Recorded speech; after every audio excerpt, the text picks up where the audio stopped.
Let's get into the WhatsApp news. You know, we got to have a WhatsApp update because so many people are currently in the decision-making process as far as whether they want to stick around, hang around with WhatsApp, or if they're ready to jump ship. Of course, many have already jumped ship.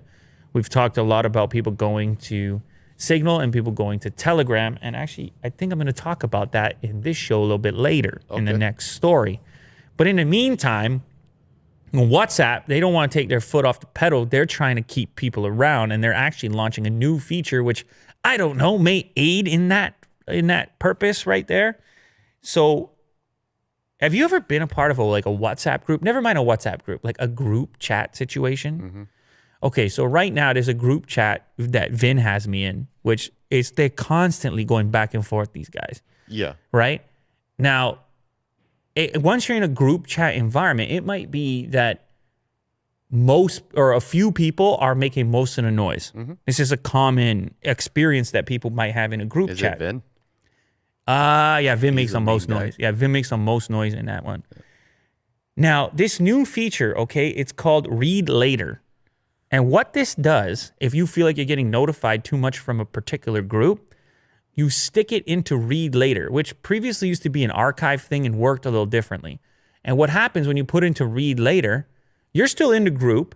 You can still dip in and see what people are talking about from time to time as you see fit, but you're not getting pinged 1,000 notifications because it's in your Read Later section. So your more pertinent communications are going to bubble up, and that one's not going to just sit there pinned to the top because it's constantly updating and giving you notifications. Right. So this is a feature a lot of people want. A lot of people want to use something like this. Would you personally have any use for something like that? For me personally, no. I just turn notifications off right when I get into the group chat.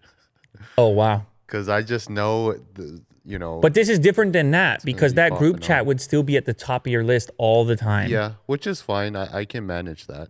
But not if you have 20 different chats going on. You're going to have to scroll every time to the actual one you want to talk to because this one keeps getting updated. Yeah, I'm selective in my group chats. Wow. I don't have 20 of them. I only have a few. We learned something about Willie Do over here. And which app are your group chats in right now? WhatsApp. Oh, so you got to bounce. Yeah. Well, the thing is, everyone's sticking, and that's the problem. Oh, they don't listen to this news. They don't listen to this show. No. Yeah. Well, yeah, it's tough. It's going to be tough to move people around and get them excited about some other platform. And in the meantime, WhatsApp has a 2 billion user base, and they keep implementing new features, and they're trying to keep people to hang around. Of course, I want to ask the audience: is this new feature or any new feature going to convince you to stay? Obviously, a lot of people have moved on.